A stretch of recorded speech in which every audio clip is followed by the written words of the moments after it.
Mabagay namin Diyos, kinikilala po namin ang aming kakulangan, kawalan ng kakayahan, at kulang kami sa kaalaman at karunungan, kaya umaasa po kami sa inyong biyaya at habag. Narito po kami ngayon sa inyong harapan nagtitipon bilang iglesia na tinubos, na pinatawad sa lahat ng aming mga pagkakasala laban sa inyong salita. Ibinilang niyo po kami bilang inyong pamilya, at kami po ngayon ay nagpapatuloy sa pakikinig at pag-aaral upang lumago ang aming mga pananampalataya at pagkakilala sa inyo. Tulungan niyo po kami sa araw na ito. Patuloy namin dinadalangin sa inyo, Panginoon, yung mga brothers and sisters na mahina pa sa pananampalatayang ito, nagkakasakit sa pisikal at spiritual, nag-aalinlangan sa inyong salita. Tulungan niyo po sila, Panginoon, na makatanggap ng biyaya sa inyong salita, Panginoon. Dinadalangin din po namin ang iglesia na pinasimulan niyo po rito. Tulungan niyo po kami at proteksyonan laban sa virus na patuloy po, Panginoon, na kumakalat, upang makapagpatuloy kami sa buhay pananampalatayang ito. Tulungan niyo rin po ang aming bansa, Panginoon, ang aming mga namumuno sa gobyerno, para mag-provide sa pangangailangan ng mga tao, Panginoon. Makapagdin po kayo sa lahat ng mga taong tinamaan ng virus, upang sa ganon, O Diyos, nawa dumating sa kanila ang biyaya at kaligtasan. Tulungan niyo po kami dito sa Kailaway Church, Panginoon, na gamitin niyo po yung church na ito bilang isang ehemplo sa pangangaral ng Ebanghelyong ito. Turuan niyo po kami, ituwid niyo po kami, bigyan niyo po kami ng salita upang kami ay matuto at mabuhay bilang mga anak ng Diyos na sinat-ilaw ng sanlibutan ito. Sa araw na ito, pakibigay po ninyo ang inyong salita sa amin sa tulong at gabay ng Espiritu ng Diyos. Kayo po ang siyang magsalita, Panginoon, sa pamamagitan ng labi ng inyong lingkod. Maraming salamat po. Ito po ang aming dalangin sa pangalan ng Jesus. Amen. Okay? So, kung may Bible po kayo, buksan po ninyo sa 1 Thessalonians chapter 2, verse 13.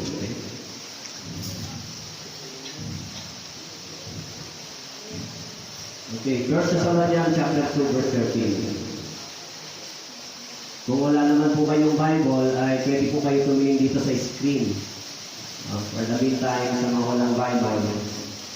Okay, nakita niyo na po? So, itong isang talatang ito ang ating pag-aaralan sa araw na ito. Okay? Babasahin natin ng sabay-sabay. Okay?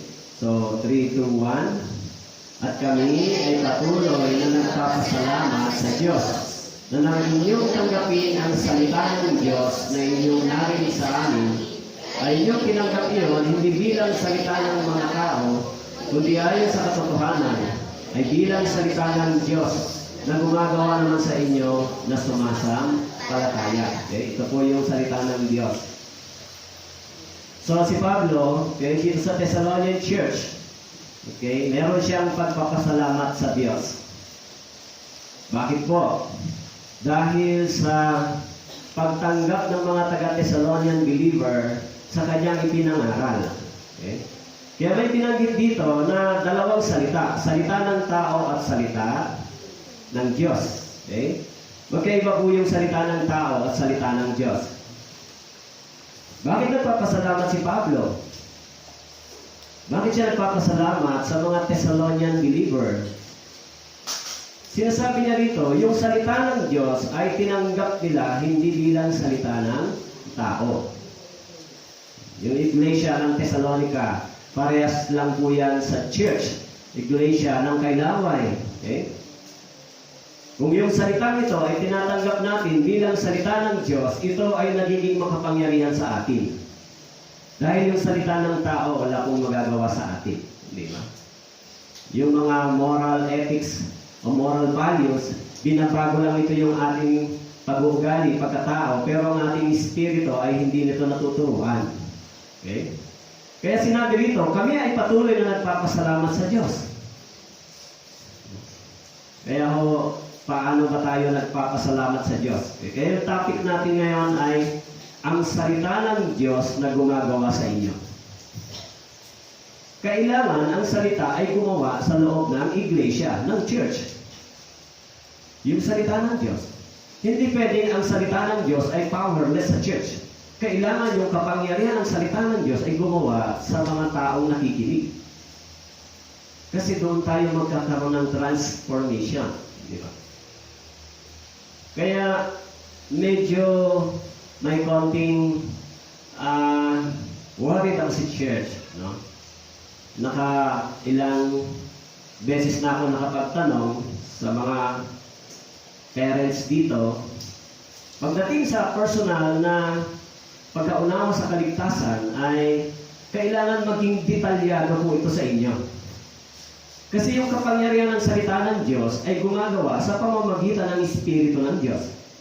Hindi po pwedeng magkamali ang Espiritu ng Diyos ng pagtuturo sa atin. Alam naman natin sa John chapter 16 na ang tunay na nagtuturo ay hindi naman ang tao, kundi ang Espiritu ng Diyos. Binabanggit doon na ang ating counselor ay ang Espiritu ng Diyos. So, ang unang-una natin dapat maintindihan kung bakit tayo nakapasok sa church, yung ating salvation. Kasi sinabi sa Bible, idinadagdag ng Diyos yung bawat naliligtas sa iglesia. Yung magbibigay po sa atin ng kaunawaan ay ang kapangyarihan ng salita ng Diyos. Okay? Kaya nga, sinabi po doon sa Romans chapter 1 verse 16,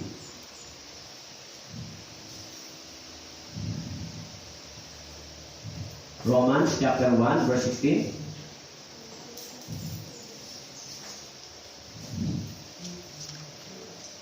Roma chapter 1 verse 16, sapagkat hindi ko ikinaya ang ebanghelyo, sapagkat ito ang kapangyarihan ng Diyos.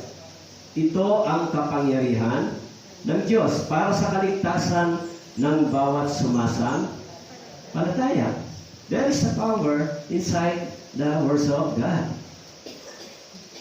Hindi natin pwedeng ikaila yung ginagawa ng kapangyarihan ng salita ng Diyos sa ating mga puso. Kung wala tayong nararanasan na pagkilos, paggawa ng kapangyarihan ng salita ng Diyos, dapat tayong magsalisik at magtanong. Kanino lang pwedeng gumawa ang salita ng Diyos? Kanino lang pwedeng magkaroon ng kapangyarihan ng salita ng Diyos? Sa mga sumasampalataya. Of course, hindi lahat ng sumasampalataya ay gumagawa ang salita ng Diyos. Kasi binanggit ni Jesus Christ sa Matthew chapter 7, verse 23, pinapangaral nila si Jesus Christ, pinapangaral nila yung Ebanghelyo, pero sabi ni Jesus, hindi ko kayo kilala. So, sino po ang pwedeng makakilala kung ito ay tama o hindi? Yung mga taong may Espiritu ng Diyos. Kung wala tayo nito, madidisip tayo. Yung church ay ini-invade ng mga tinatawag na cultic practices. Yung mga practices na parang worldly style, worldly lifestyle ay pumapasok sa church kapag hindi natin ito nabantayan.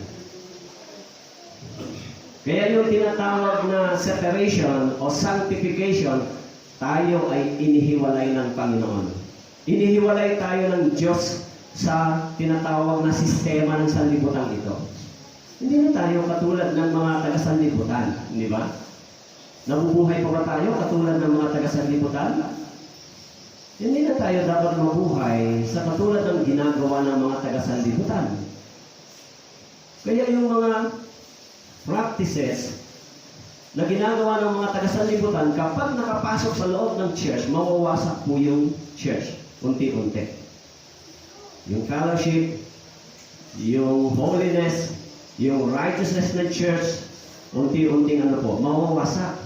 Bakit po? Dahil sa na-invade tayo ng mga tinatawag na worldly minded, worldly practices. Yung mga kabataan, halimbawa, sa church, okay lang ba na sila ay sa ganong mga edad makipag-boyfriend sa mga unbeliever, magkaroon sila ng mga relationship at the early age? Biblically, hindi na-allow ng Bible yung ganitong mga practices. Di ba? Okay lang ba na sa loob ng church, gamitin natin, gayahin natin yung ginagawa ng mga nasa labas? Of course, hindi dapat. Dahil yung mga taong papunta ng impyerno ay ganyan ang kanilang gawain. Tayo hindi dapat. Kaya sinabi dito, sapagkat ito ang kapangyarihan ng Diyos para sa kaligtasan ng bawat sumasampalataya. Okay? Kaya napakahalaga, okay, yung topic natin, ang salita ng Diyos na gumagawa sa inyo. Kaya sinabi ni Paul, at kami ay patuloy na nagpapasalamat. Actually, si Paul, meron siyang pagpapasalamat sa Diyos because of the faithfulness at dahil din sa pagiging diligence ng mga Kristiyano sa Thessalonica sa pagkilala nila at pagkilala dito sa kapangyarihan ng salita ng Diyos. Wala tayong ibang pwedeng bigyan ng pagpapahalaga kundi ito, hindi ba? Yes, sabi niya, patuloy kami nagpapasalamat, okay, sa Diyos. Kaya doon sa Isaiah chapter 44 verse 18, bakit nagpapasalamat si Pablo? Alam niyo, dito po sa Isaiah chapter 44 verse 18, hindi nila nalalaman o naunawaan man sapagkat ipinikit niya ang kanilang mga mata upang sila'y huwag makakita at ang kanilang mga puso ay huwag silang makaunawa. Not unless maintindihan natin, maunawaan natin ang salita ng Diyos, hindi tayo magpapasalamat sa Diyos. Kaya yung mga tao ito, hindi nila alam, hindi nila maunawaan yung salita ng Diyos. Ang sabi nito, yung kanilang mga puso ay hindi nakaunawa ng salita ng Diyos, kaya sila walang thankful heart sa Panginoon. Kaya wala silang tinatawag na thankful heart. Anong ipagpapasalamat nila kung hindi naman sila makaunawa ng kapangyarihan ng salita ng Diyos? Anong ipagpapasalamat nila kung kanilang mga mata ay bulag pa, hindi pa makita yung katotohanan? Ano po ang ipagpapasalamat niyo sa Diyos kung kayo po ay hindi nakatanggap ng biyaya ng Diyos?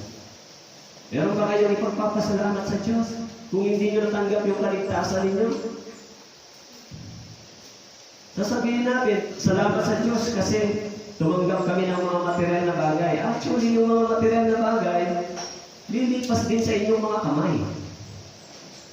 Yung dapat nating ipagpasalamat sa Diyos, bagamat hindi tayo dapat makapasok sa langit dahil tayo mga miserableng makasalanan, pero dahil sa biyaya at habag ng Diyos, tinanggap niya tayo, binigyan niya tayo ng kapatawaran. Isang miserableng sinner na makakapasok sa karya ng langit dahil sa dakilang biyaya ng Diyos na ating tinanggap. Ito yung dapat nating laging ipagpapasalamat sa Diyos. Hindi po yung dahil may maganda tayong trabaho, may pera tayo. E paano naman yung wala nito? Hindi sila magpapasalamat dahil wala sila nito. Hindi ba? Kaya sinabi ni Pablo, nagpapasalamat kami sa Diyos.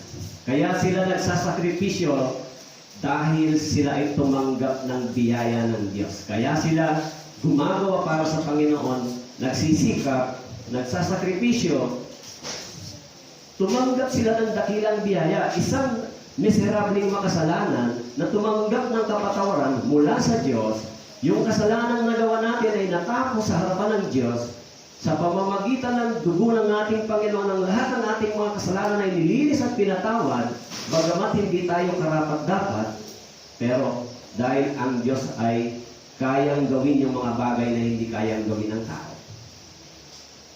Kaya kayo pong mga nandito, ano ang dapat yung ipagpasalamat sa Diyos?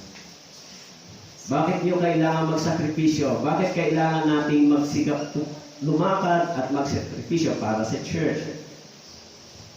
Kaya yung mga pusong hindi nakakaunawa, sabi po dito sa Matthew chapter 13, verse 15, sapagkat naging manhid na ang puso ng bayang ito, mahirap na makarinig ang kanilang mga tainga. Ipinikit nila ang kanilang mga mata, baka ang kanilang mga mata ay makakita, at makarinig ang kanilang mga tainga at makaunawa ang puso nila. Manumbalik sa akin na sila ay aking pagalingin. Actually, ang mga tao ito, hindi sila marunong magpasalamat sa Diyos. Sinasabi ng Bible, yung mga manhid na puso, yung mga mahirap makarinig ang kanilang tenga, nakapikit ang kanilang mga mata, hindi nila makita yung katotohanan at biyaya ng Diyos, hindi po sila nagpapasalamat sa Diyos. Okay? Pero yung mga taong sinasabi ni Paul sa Thessalonian believer, bakit si Pablo ay nagsabing nagpapasalamat kami sa Diyos? Sapagkat si Pablo, ang kanyang puso ay nabuksan, ang kanyang mata ay bukas, at nakikilala niya yung biyaya ng Diyos. Kaya po, bakit natin kailangan kilalanin ang salitang ito? Okay? Kaya sinabi sa Mateo chapter 13, verse 16, ngunit mapapalad ang inyong mga mata, sapagkat ang mga ito ay nakakakita, at ang inyong mga tainga, sapagkat ang mga ito ay nakakarinig. Alam niyo po, yung mga born-again Christian ay nakakarinig sila ng spiritual na mga bagay. Nakakakita yung spiritual nilang mata ng katotohanan. Kaya sinabi dito, yung inyong mga matang spiritual ay nakakakita at nakakaunawa ng mga bagay na may katotohanan. May kabanalan. Kaya sinabi diyan, sapagkat ito'y naririnig natin. Alam niyo yung isang patay, hindi siya makakarinig ng salita ng Diyos. Ang ibig sabihin, yung isang taong ligtas. Kung kayo po ay ligtas na, yung salitang ito ay maririnig ninyo at gagawa sa inyong mga puso. Pero kung hindi pa po kayo ligtas, ang salitang ito ay walang kapangyarihan po sa inyo. Di ba? Kasi yung connection natin sa harapan ng Diyos ay dapat maalis muna yung barrier, yung hadlang. Kaya yung mga taong ligtas, yung mga born-again Christian, yung church na tinatawag, nakakaunawa at nakakarinig sila ng salita ng Diyos. Naiintindihin nila yung mga spiritual na bagay. Kaya nga yung mga iba, sinabi nila, nagbabasa ng Bible, di nila maintindihan. Paano mo maintindihan ito? Ang spirito ay buhay.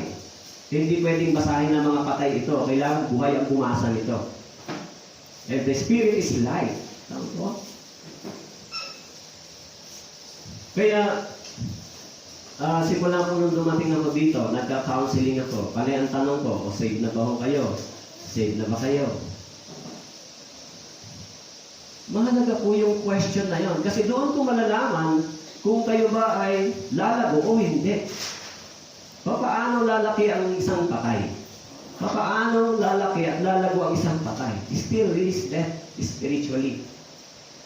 So kahit mangaral ka dyan ng 100 years, kung still patay, walang mangyayari sa pangangaral na yan. Bakit po? Still dead, they are dead.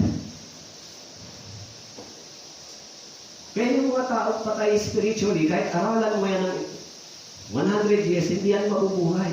Unless matanggap nila yung biyaya at kaligtasan ng Diyos. Kaya yung mga kabataan dito, no, kailangan matanong ko kayo isa-isa. Kahapon yung 5 kabataan na nandito, na tinanong ko kung saved na. So, hindi pa masyadong malinaw sa kanila, hindi pa sila saved.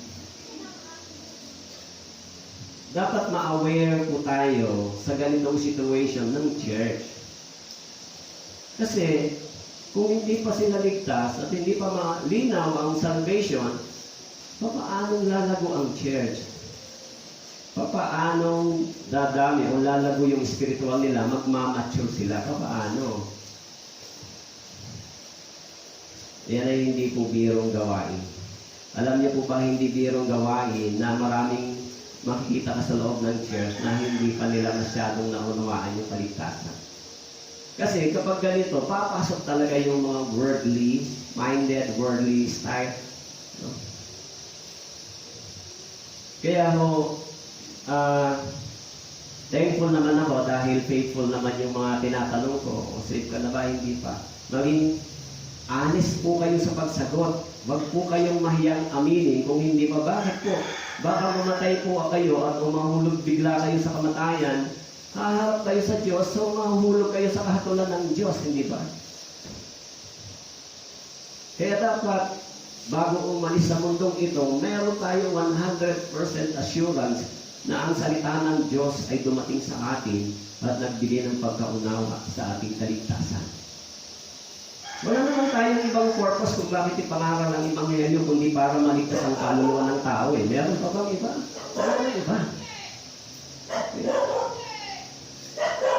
Kaya sinabi dito ng Bible, sinabi niya sa inyo, ipinagkaloob na malaman ang mga hiwaga ng karya ng Diyos. Subalit siya ay nagsasalita ako sa talinhaga upang sa pagtingin ay hindi sila makakita at sa pakikinig ay hindi sila makapaunawa. Sa inyo, ipinagkaloob na malaman ang hiwaga ng Diyos. Yung mga taong naligtas, alam nila yung hiwaga ng Diyos. Yung hiwaga ng Diyos, yung lihim ng hiwaga at iglesia ay ipinahayag sa mga taong ligtas. Ipinahayag ng Espiritu ng Diyos sa atin yung purpose ng church. Paano tayo napabilang sa church na mismong ang Panginoong Hesus ang nagtayo? Ipinahayag ito sa atin. Yung ating kaligtasan ay ipinahayag ng Espiritu ng Diyos sa atin. Hindi mo pwedeng magkamali ang Espiritu ng Diyos sa pagtuturo. Di ba? Kaya ipinahayag ng Diyos sa atin. Unless ipahayag ng Diyos ito sa atin, wala tayong makukuha. Walang malalaman. Di ba? Kaya sinabi dito, nang inyong tanggapin ang salita ng Diyos na inyong narinig, paano natin tinatanggap ang salita ng Diyos na ating naririnig? Alam niyo po, minsan ang failure ng mga listener ay pagdating sa application. But of course, may mga taong mahusay makinig, pero pagdating sa pag-a-apply, mas marami nag-fail dito. Na ipapamuhay pa natin yung mga naririnig at natututunan natin. Di ba?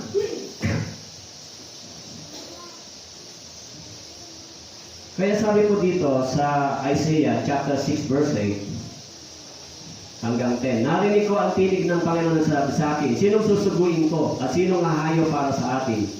Nang magkagaya sinabi ko, narito ako, suguin mo ako. Sinabi niya, ikaw ay humayo, sabihin mo sa bayang ito, patuloy kayong makinig, ngunit huwag ninyong unawain. Patuloy ninyong tingnan, ngunit huwag ninyong alamin. Okay? So dito, isinugo ng Panginoon si Isaiah upang ipangaral ang Ebanghelyo. Kaya nang narinig ito ng bansang Israel, ito ay kanilang tinanggihan. Tinalikuran.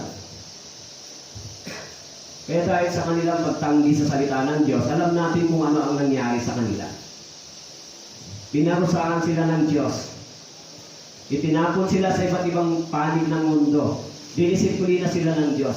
Namatay yung kanilang mga katawan sa ilang. Yung kanilang mga bangkay ay kumalat sa ilang dahil sa kanilang pagtalikod at pagsuway sa salita ng Diyos.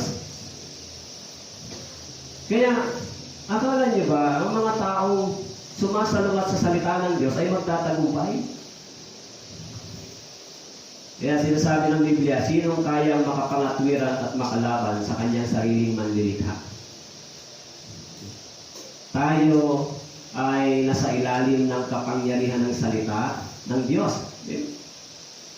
Kaya si Jeremiah, pagkatapos ay iniulat ng Panginoon ng kanyang kamay, hindi po ang aking bibig, sinabi sa akin, Panginoon, narito, inilalagay ko ang mga salita sa iyong bibig.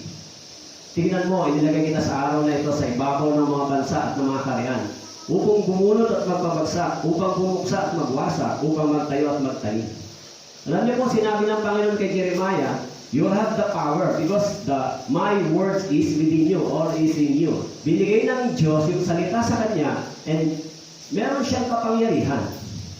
Sinabi niya, inilalagay kita sa araw na ito sa ibabaw ng bansa upang bumunot at magpabagsak, pumuksa at magwasak. Si Jeremiah ba yung gagawa nito? Hindi. Yung salita ng Diyos na binigay sa kanya, ito yung may kapangyarihan. Kaya kung ang tao ay tumanggi sa salita ng Diyos, bubunutin sila ng Panginoon. Kung ang tao ay tumatanggi sa salita ng Diyos, ibabagsak sila ng Diyos. Kung ang tao ay tatanggi sa salita ng Diyos, pupuksain sila ng Panginoon. Dahil yung salita ng Diyos ay nagbibigay sa atin ng kapangyarihan upang tayo ay magkaroon at makatanggap ng biyaya. Kaya kung ang mga tao ay tumatanggi sa salita ng Diyos, ang ibig sabihin, tinatanggihan nila yung biyaya ng Diyos. Hinihintay ng Diyos na sila ay manumbalik sa Panginoon. Kaya sinabi niya, yung kapangyarihan ng salita ng Diyos ay nasa sa iyo. Ipangaral mo ang Ebanghelyo. Kaya sinabi ng Panginoon kay Peter, ikaw Peter, sa ibabaw ng batong ito, itatayo ko ang iglesia. Sa ibabaw ng Ebanghelyong ito. Ang talian mo sa langit Ang talian mo sa lupa ay tatalian sa langit. Ang kalagan mo sa lupa ay kakalagan sa langit. Anong ibig sabihin ng Panginoon kay Peter? Kung ipinangaral mo yung pagsisisi at pananampalataya dito sa mundong ito, at ang sumampalataya sa salitang ipinangaral mo, magbubukas ang langit para sa Kanya. Subalit kung ang mga taong nakinig ay hindi tumanggap sa Ebanghelyong ito, ang langit ay sarado para sa Kanya. So, nasaan yung susi? Yung susi ay nasa bibig ni Pedro upang ipangaral yung Ebanghelyo. Yan yung susi ay Ebanghelyo. And the more Peter preaching the gospel, and the more yung mga taong naliligtas ay bumubukas yung pintuan ng langit. Kaya ibinigay sa kanya yung susi. Ano yung key?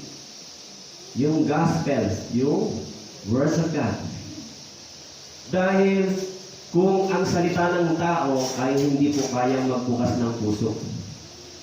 Hindi mo tayo kayang baguhin ang salita ng tao. Pero kaya tayong baguhin ang kapangyarihan ng salita ng Diyos. Kaya si Jeremiah, ibinigay sa kanya ng Diyos yung salita. Kaya sinabi sa Biblia, pinagkalooban niya ang iba, naging mga apostol, propeta, evangelista, iba'y pastor at mga guro.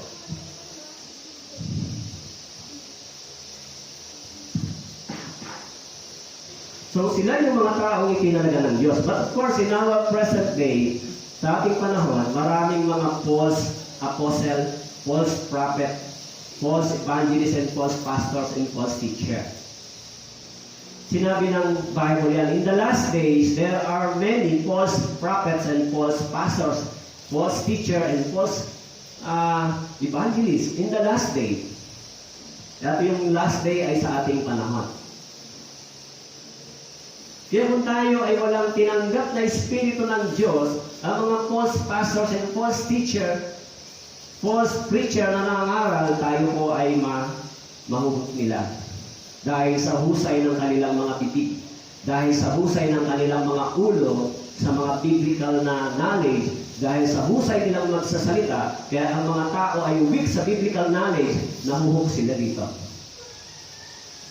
Napapasama sila. Uy, ang ganda, ang husay naman niya magsalita. Kaya si Soriano, dahil napakatalino sa Biblia, napakaraming alam, mahusay magpaliwanag, maraming taong sumasama sa kanya, not because natanggap nila yung pag-ibig at biyaya ng Diyos, but because they enticing the knowledge na meron si Soriano. Ang husay niya. Kaya yung mga tao, hinahanap nila yung kaalaman, pero hindi nila hinahanap yung pagsisisi at pananampalataya sa harapan ng Diyos. Hindi sila dumating dito. Dumating sila sa knowledge, dumating sila. Na-feel sila ng mga knowledge about the Scripture, but hindi sila dumating sa tunay na repentance sa harapan ng Diyos. Kaya yung mga apostles, maging si Peter, dumating na si Peter sa pagsisisi sa harapan ng Diyos. Ipinitray niya si Jesus ng 3 times, hindi ba? Kaya dumating siya sa repentance, he realized the time na nabetray niya ang ating Panginoon. At after that, ng kanyang repentance, naniwala siya na si Jesus Christ ay namatay para sa kanya. Kaya na po, si Peter ay ginamit ng Panginoon sa iglesia. Okay? Kaya dapat maging maingat tayo sa ating panahon. Bakit po kayo nandito?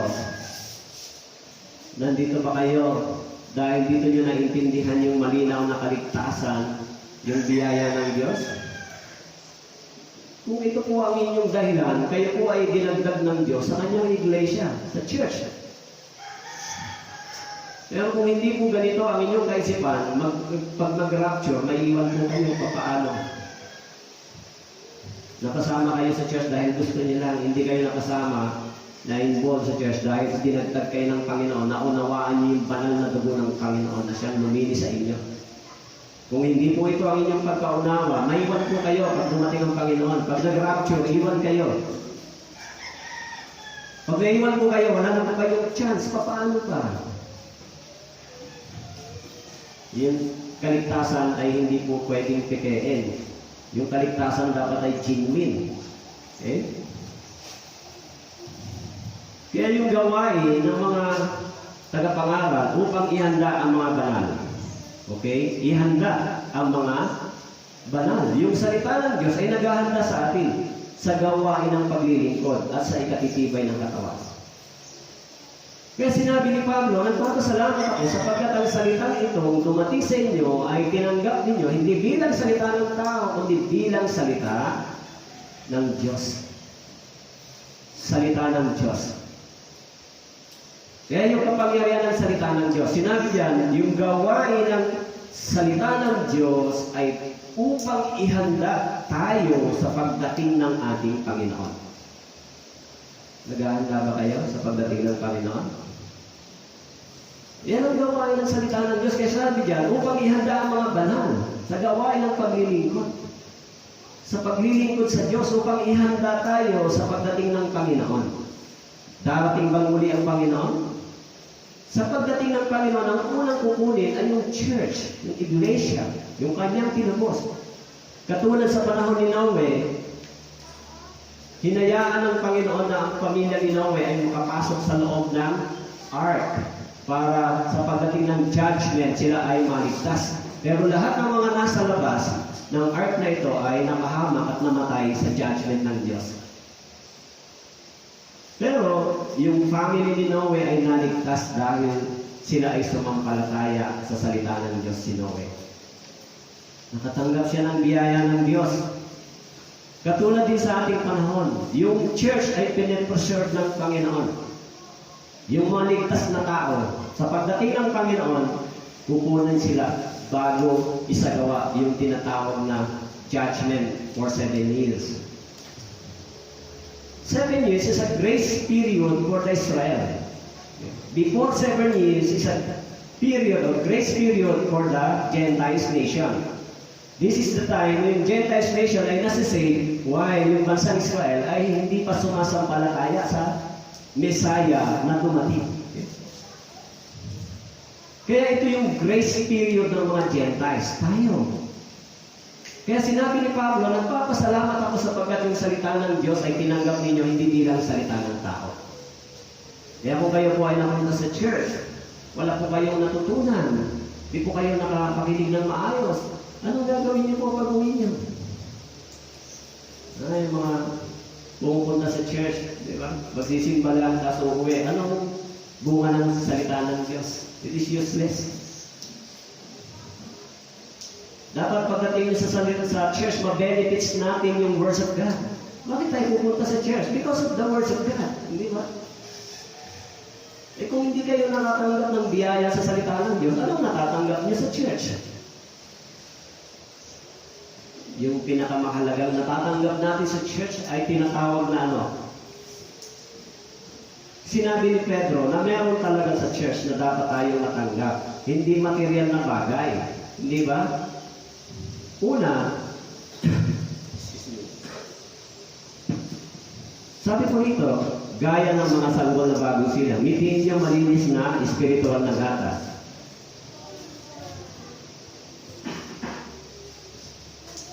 Okay, ano po ang meron sa church para sa mga baby Christian? Meron po ba nito sa church? Meron po? Spiritual na gatas. Saan niyo po makukuha yung spiritual na gatas? Sa church. Yung mga baby Christian, kailangan nila ito. Of course, ito ay para sa mga ligtas na tao. Kaya tayo pumupunta sa church because of spiritual milk. We need spiritual milk para lumago ako sa kaalaman, lumago ako sa salita ng Diyos. Doon naman sa mga matatagal ng ligtas, ay meron din naman silang dapat matanggap. Sabi doon sa Hebreo, chapter 5, okay?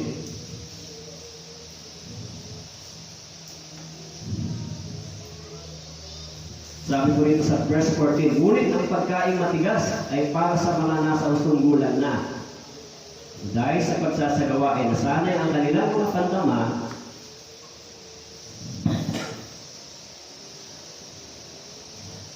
na makilala ang pagkakaiba ng mabuti o masama.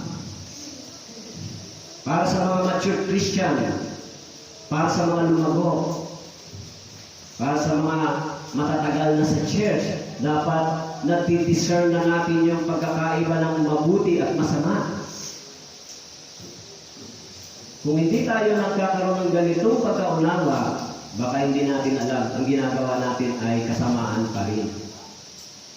So we distinguish between the good and evil. Okay, ano ba ang tama at mali dito sa loob ng church? Bakit natin na-distinguish na nakikilala? Because of the Spirit of God ay nasa atin. Nasa inyo ba yung Espiritu ng Diyos? Of course, kung wala yung Espiritu ng Diyos sa atin, wala tayong tinatawag na spiritual holiness and righteousness.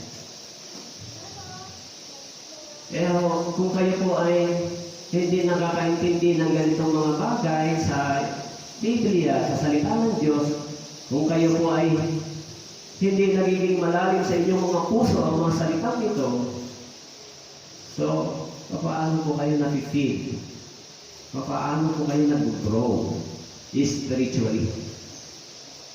Kaya sinabi dyan, makilala ang pagkakaiba. Makilala.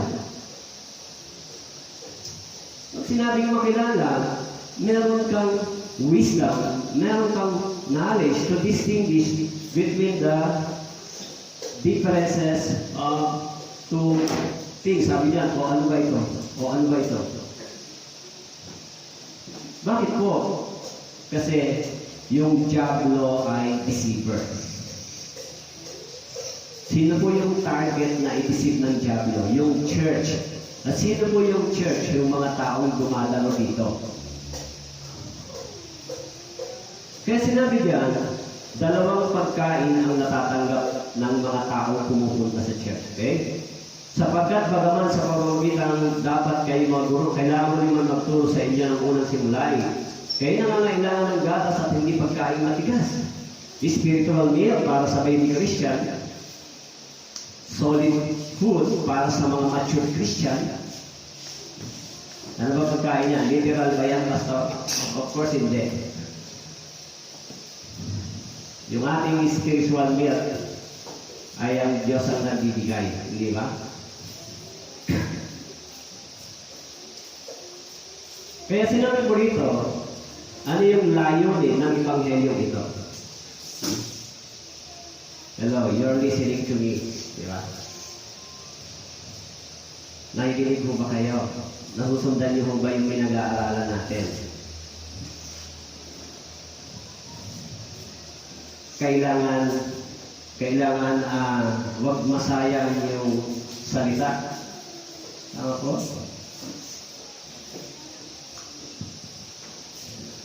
Uupo pa kayo diyan sa harap ko tapos hindi kayo makakapo. Wala kayong mauunawaan at maiintindihan dito. Hindi dapat mangyari sa inyo. Hindi ba? Ako ba magsasalita lang dito para walang makuha kayo? Alam niyo po, yung paggagawa ng sermon ay hindi mo madali. Pero hindi ka gagawa ng sermon para lang sa gusto mong sabihin. Alam mo, kailangan nyo, di ba? No, kailangan ng mga nakikinig. Kailangan, yung sermon na ito ay maging benepisyo ninyo, di ba? Hindi naman ako tumayo dito para dahil ito ang gawain ko. Eh, hindi po gano'n. Kahit sino, pwede tumayo dito kung gusto, di ba? Pero yung pagtuturong ito, ang araw ng Ebanghelyo ay bigay ng Diyos para sa Iglesia, para sa inyo. Tama po? Kaya sinabi ni Pablo, upang ihanda ang mga banal at makarating tayo na lahat, sabi nito, sa pagkakaisa ng pananampalataya. Pagkakaisa ng pananampalataya. Alam niyo po, sa Catanduanes, no? Nagpipreach po ako ng minsan 2 oras. Sanay mo ba kayo sa gano'n? 2 oras minsan yung mga brothers and sisters, talagang wala kang makikita sa kanila na minsan sinasabi ko, kaya niyo po ba? Kulang pa, pastor, tuloy na. Minsan, umabot pa ako hindi sinasadya ng 2 hours mahigit. Kaya nung nag-preach ako ng 1 hour and a half, pastor, bilis naman ang service ng pagtuturo, tapos na agad. Mas maraming salita, mas maraming pagkain, mas maging healthy spiritually, hindi ba? Mas healthy. Kaya sinabi rito, mahalaga yung salitang pagkakaisa.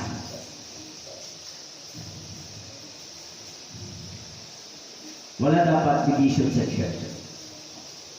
Wala dapat sabihin, buti pa sila, ganito, yung mga taga-Bangilan, ganito, taga-Maylaway, ganito, taga-Batanor, ganito, yung taga-Tangan, ganito. Kapag lumabas sa bibig nyo yung ganitong bagay, comparison, division, may problem yung church, may sakit. Kasi, kahit sa pinanggalingan ko church, 100, mahigit silang sama-sama, hindi mo maririnig yung ganong comparison. Ilan lang naman kayo dito. Kaya, mahalaga yung unity sa pananampalataya. Ang pwede lang gumawa nito ay ang church. Alam niyo po yung mga organization sa labas, nagkakaisa rin sila. Habang nag-build sila ng profit. Pero kapag malaki na yung profit nila, nag-divide na sila. Kasi bakit po? Nagkakaroon na ng personal interest yung mga tao sa profit. Bandang huli, hihiwalay, magtatayo na lang sila ng sariling kumpanya. Sa church, hindi po. Sa church, tayo ay merong pagkakaisa because of the Spirit of God. Hindi tayo pwedeng mahati. Alam nyo, it is impossible na yung church ay matibay. Kaya bang i-divide ng tao yung itinayo ng Diyos? Sino po ang nagtayo ng church? Kung si Kristo, kung ang dugo ng Panginoon nagtayo ng church, kaya ba i-divide ng tao yan? It is impossible. Kaya tayo ay itinayo sa ibabaw ng batong ito sa Ebanghelyo. Okay? Hindi tayo pwedeng matibay ng tao. Not unless mismo tayo ang mag-desire nito. Sige, dyan kayo, dito kami.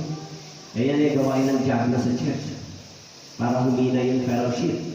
Okay? Yan yung layunin hanggang maging taong may sapat na gulang. Kahit naman sa literal na naman, yung may mga sapat na gulang, maayos sila mag-isip. Di ba?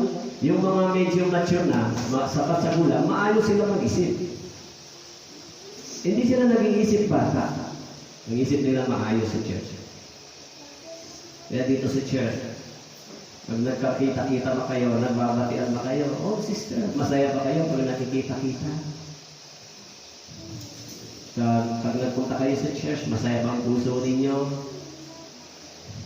Meron ba kayong galak? Meron ba kayong masaya ang puso? Masarap sa church. Masarap pumunta at makinig. Kasi sa sanlibutan, ang gulo ng buhay, di ba? Ang daming problema, ang daming sakit ng ulo, ang daming mga kahirapan sa mundo. Pero pagpunta sa church, yung fellowship, mga brothers and sisters, medyo nakakapahinga tayo. Pag dito ka sa church may labanan, patay na. Matira na lang matibay. Kung kanyan ang dala mo, maaari kang manalo. Na kung araw-malay ko lang, talo ka. Di ba? I'm sorry to say, pero realidad sa church yan di ba? Kailangan maingatan natin yung church. Kaya may mga sapat na gulang, okay na. Alam nila. Kasabi diyan, tayo huwag nang maging mga bata na tinatangay ng mga alon, dinadala ng bawat sa hangin ng aral sa pamamagitan ng pandarayan ng mga tao, sa pamamagitan ng kanilang mga katusahan sa parang pandaya. Tayo huwag nang maging mga bata. Saan ba yung sinasabi ni Paul? Sa loob ng church, hindi po sa labas.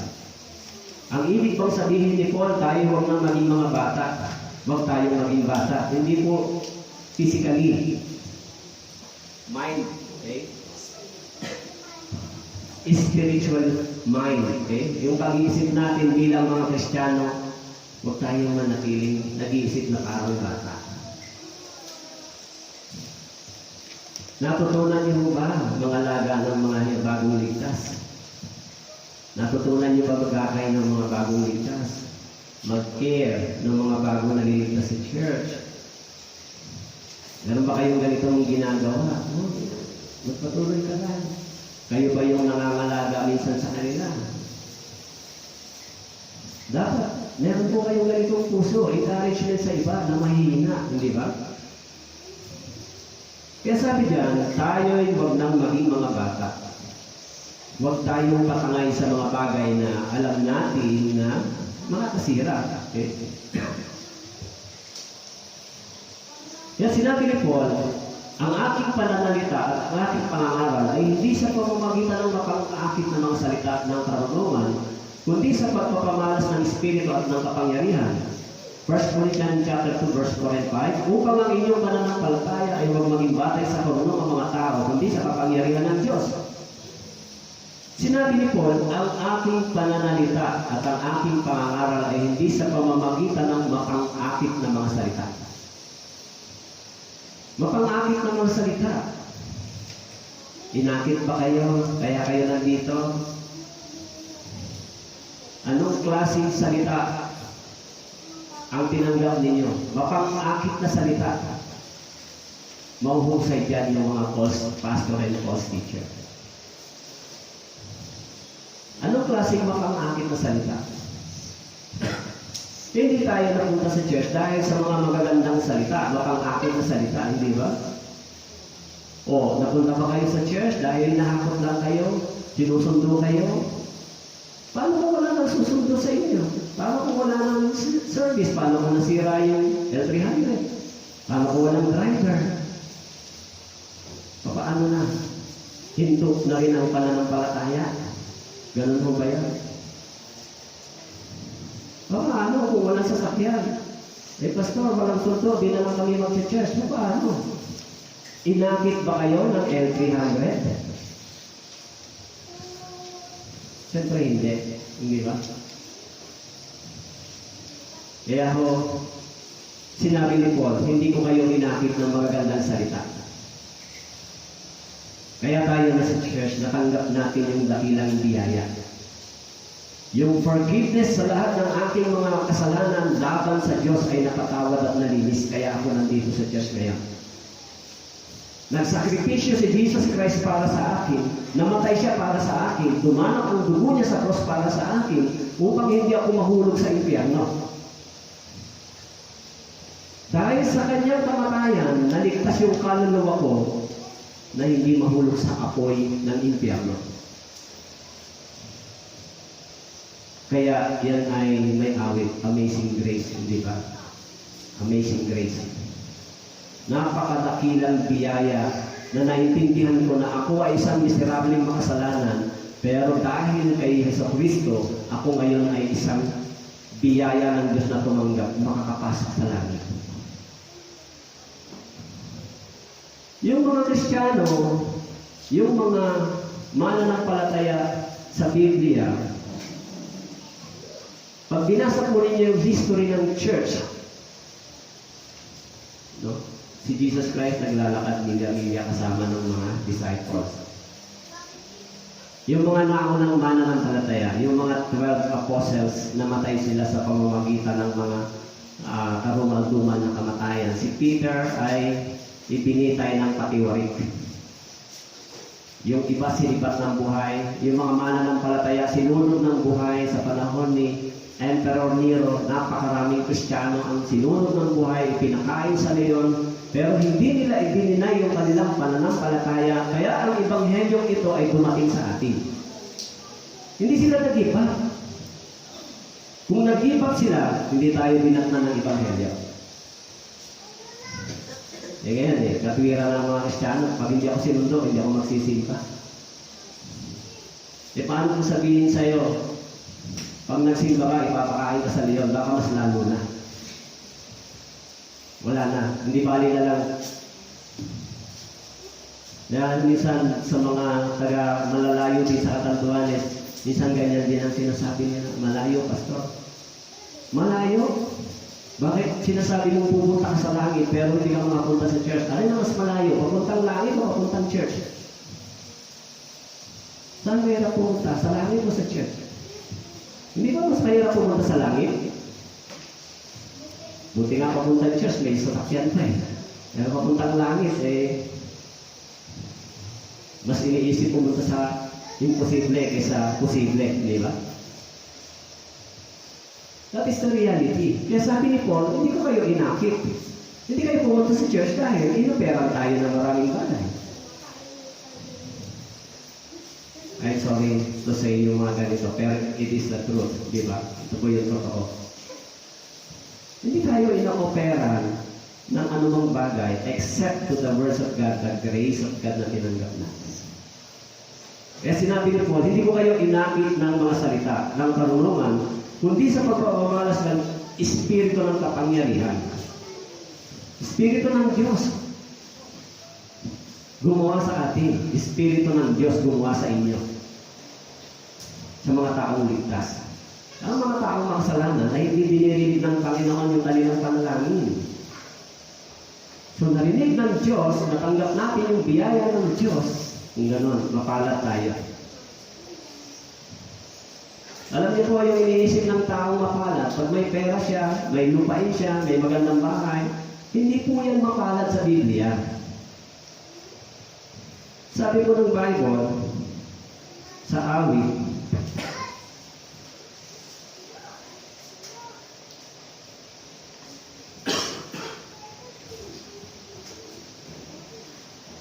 chapter 32,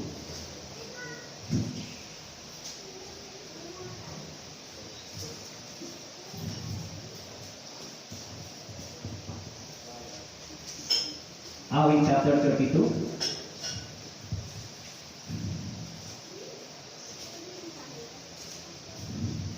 Sino po ang mapalad sa paningin ng Diyos? Yung may lupain, may pera, may magandang buhay. Hindi ho, mapalad yan sa paningin ng mga taong makasanlibutan. Hindi rin natin ginagamit ng salitang mapalad sa mga taong makasanlibutan. Sa Biblia, ang mapalad ay sino po? Mapalad siya na pinatawad ang pagsuway na ang kasalanan ay tinaktak. Ito ang taong mapalad sa paningin ng Diyos. Sinasabi niyo bang mapalad sila? Kasi marami silang lupain, may pera sila. Eh, kung gano'n mo, mali ang inyong interpretasyon sa salitang mapalad. Sa Biblia, ang mapalad, siya. Sino po siya? Siyang sinner. Pinatawad siya ng Panginoon sa lahat ng kanyang mga pagsuway. Yan ang mapalad na tao. Bakit po? Bagamat siya nagkasala ng marami, pero siya pinatawad, makakapasok siya sa buhay na walang hanggan sa langit. Hindi siya mahulog sa impyerno. Pero sa paningin ng tao, ang mapalad ay ang maraming lupa, maraming pera. Hindi po. Biblically, spiritually, ang taong mapalad ay siyang pinatawad na ng Panginoon. Mapalad po ba kayo? Yung mga taong maraming kayamanan, iniisip ng iba, buti pa siya, mapalad siya. Actually, yung kayamanan nila, yung pera nila ay naging bitag para hindi nila makilala ang Diyos. Di ba? Na tayo mapalad yung dukha, di ba, sa Espiritu. Tatanggap siya ng biyaya ng Diyos. Kaya sinabi rito, mapalad siya. Sino po siya? Ikaw yan. Kung unawaan mo yung pagpapatawad ng Diyos sa iyo. Hindi ba? Palad ka. Paano wala akong ganitong kayamanan, wala akong lupain, pastor, mapalad ba ako? Kung ganyan ang kaisipan mo, gusto mo ba tumira dito sa mundo? Eh, hindi ka naman mananatili dito. Yung kayamanan mo, iiwan mo rin. Paano mo masasabing mapalad ka? Dadalhin mo ba yan sa langit? Sabi nga ng Bible, yung mga kayamanan ito ay iiwan, haharap. Sabi doon, humarap. Lumabas tayo sa bahay bata ng ating inang hubad, hubad din tayo haharap sa Diyos. Anong dala mo? Kaya yung isang namatay na kilalang tao, sinabi niya sa mga doktor na bumuhat sa kanya, sinabi niya, yung kamay niya, pag namatay siya, ilabas doon sa kabao. Tapos yung bumuhat sa kanya ay mga expert na mga mahuhusay na mga doktor. Sinabi niya, bakit ganito? Yun ang katunayan, kahit na anong galing ng mga doktor, walang magagawa para pigilan ang buhay. Bakit labas yung kamay? Yun ang katunayan na pag-alis mo sa mundong ito, wala kang dala kahit na ano. Iniwan mo dito sa mundong ito. Eh kaya ho, nanasain ba natin yung mga bagay na ganito? Gusto niyo, kwentuhan ko kayo. Magising muna kayo, baka ho inaantok na kayo. Yung kwento siguro, alam niyo na yung kwento na yan, isang mayaman na maraming pera. Bili niya sa kanyang kaibigan, friends. Siguro narinig niyo na yung kwento ito. Pag namatay ako, please lahat ng mga pera ko, ilagay mo sa loob ng kabaho ko. Ilagay lahat. Ilagay mo sa sako at ilagay mo sa kabaho para kala niya, madadala niya sa langit. Yan sabi niya sa kaibigan niya, okay. Nung namatay siya, nagbago yung isip ng kaibigan niya. Sabi niya, friend, masyadong mabigat sa iyo itong mga pera na ito. Isyuhan na lang kita ng cheque para mas mag-anggan. Tumangakas ako na lang. Kaya, mautak siya. Yung cheque, kaya talbog yan, friends, bahala na. Mas mautak siya, di ba? Kaya yung kayamanan, hindi niya nadala sa langit. Kayo, ano pang ninanais natin sa mundong ito? Kung meron po kayong natitirang bagay, iiwan din natin. Ang pinakamasayang bagay na medyo madala natin, yung kagalakan ng salita ng Diyos sa harapan. Kaya kung tayo ay tumanggap ng ganito, mapalad tayo, di ba? Kaya sinabi ni Paul, upang ang inyong pananampalataya ay huwag maging batay sa karunungan ng mga tao, kundi sa kapangyarihan ng Diyos. Kaya sabi rito, batay sa karunungan ng mga tao. Kaya maraming mga mahuhusay mangaral, maraming mga mahuhusay magsalita, maraming mahuhusay magturo. Okay? Kaya yung mga tao dahil dito, sila po ay mga na bibihag. Okay? Nabibihag sila. Kaya kapag sila po ay nabibihag, hinahanap nila yung maraming mga karunungan. Okay? Kaya sabi diyan, yung pananampalataya po ninyo ay hindi batay sa karunungan ng tao, kundi batay sa kapangyarihan ng Diyos. Okay? Batay po sa kapangyarihan ng Diyos. Kaya ang gumawa po sa atin ay ang kapangyarihan ng Diyos. Okay? So, yung salita ng Diyos ay mabisa, buhay. Okay? Sabi diyan, ang salita ng Diyos ay buhay, mabisa, higit na matalas. Ang sabi po dito, at walang nilalang na nakukuli sa harapan niya, kundi ang lahat ng mga bagay ay hubad at hayag sa mga matay niya. Kaya yung salita ng Diyos, sabi po dito, buhay, mabisa, matalas kaysa alinmang tabak.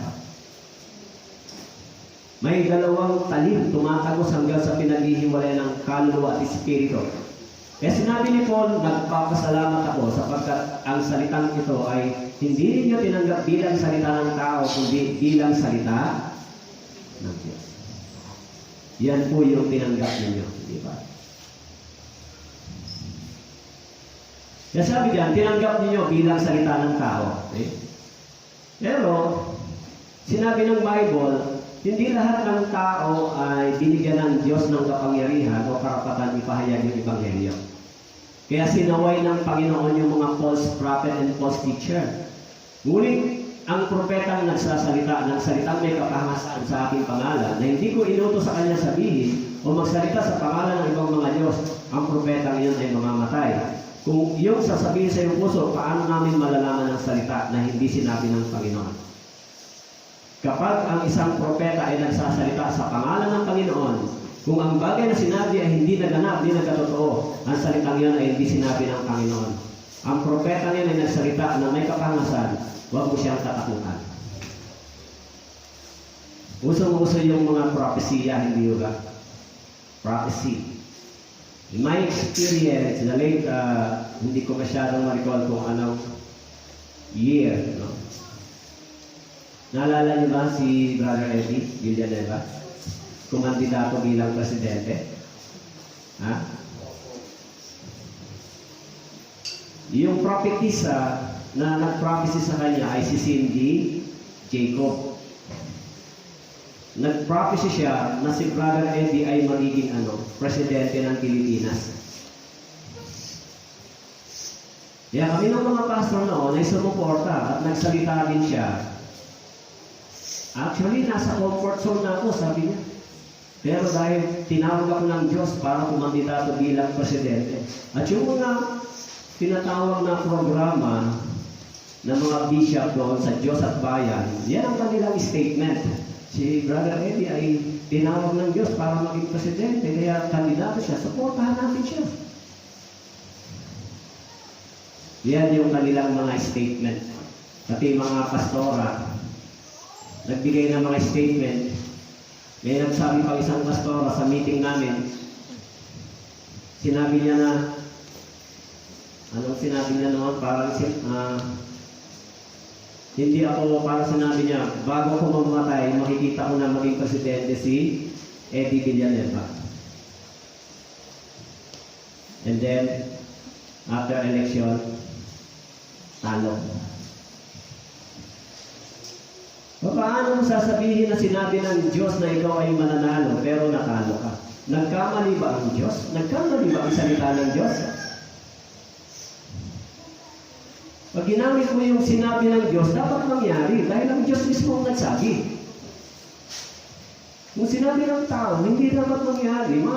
Pero pag sinabi ng Diyos kaya wag mo natin basta gagamitin yung sinabi ng Diyos kasi delikado po. Baka hindi mo mangyari, hindi po Diyos ang nagsabi.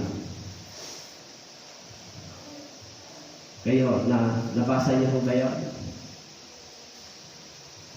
Kaya, sinabi ng Biblia, malalaman natin yung mga false teacher, false pastor. Kung sinabi nila at hindi nangyari, o sinasabing false teacher and false prophet.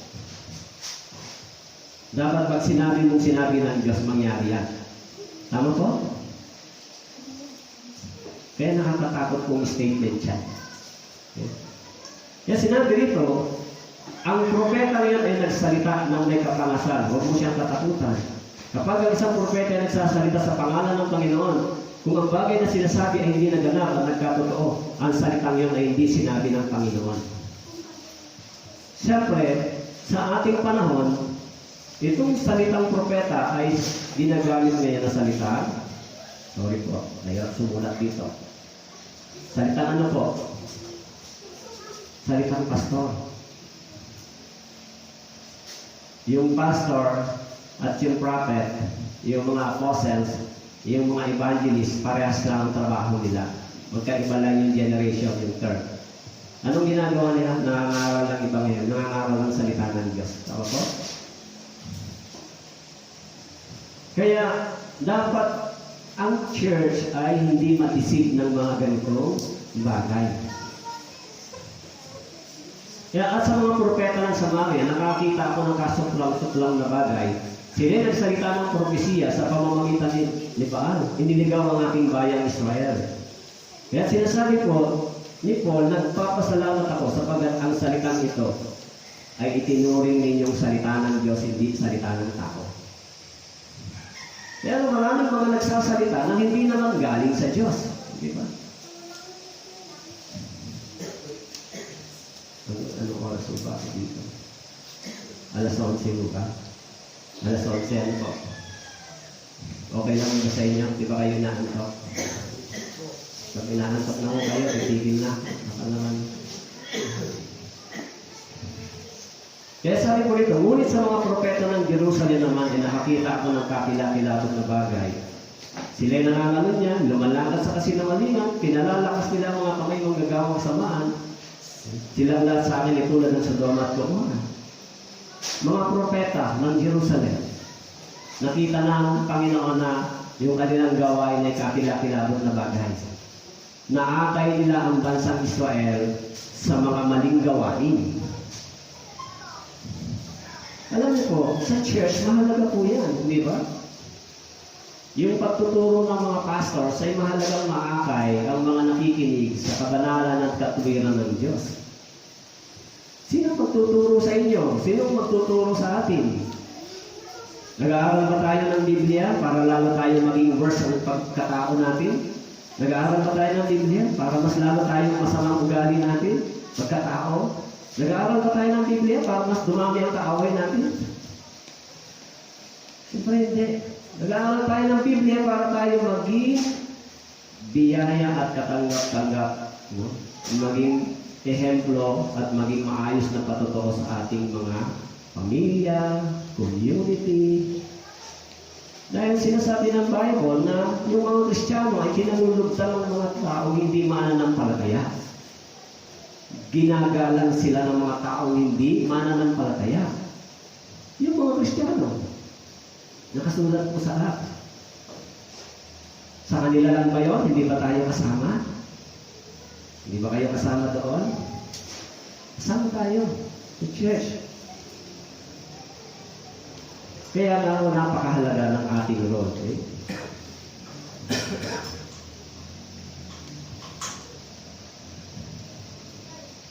Kaya sinabi ko rito, huwag ninyong pakinggan ang mga salita ng mga propeta na nagpapayag sa inyo na kayo pinupuno ng mga walang kabuluhang pag-asa.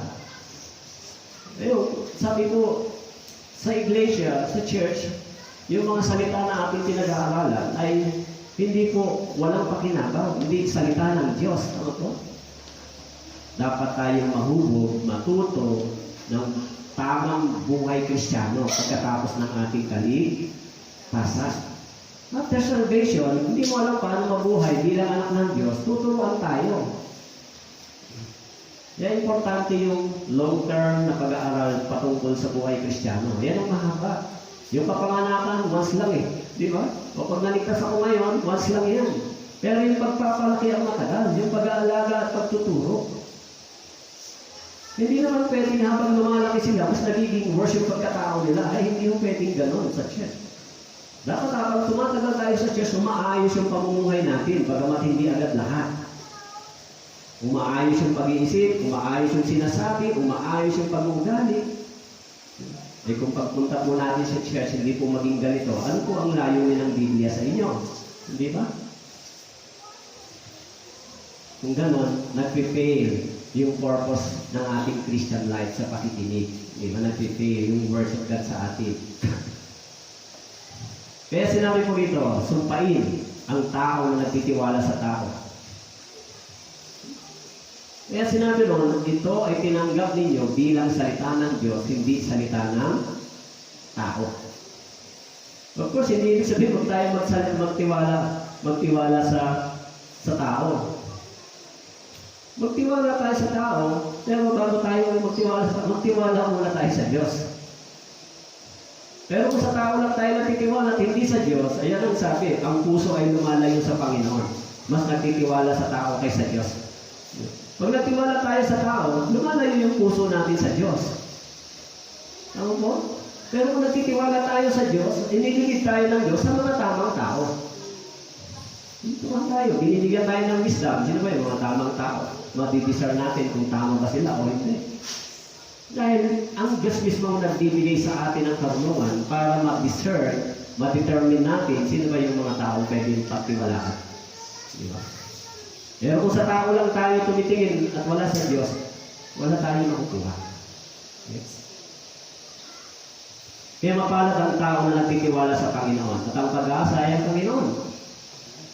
Nagtitiwala tayo sa Diyos. Patuloy lang yung ating pananampalataya, di ba?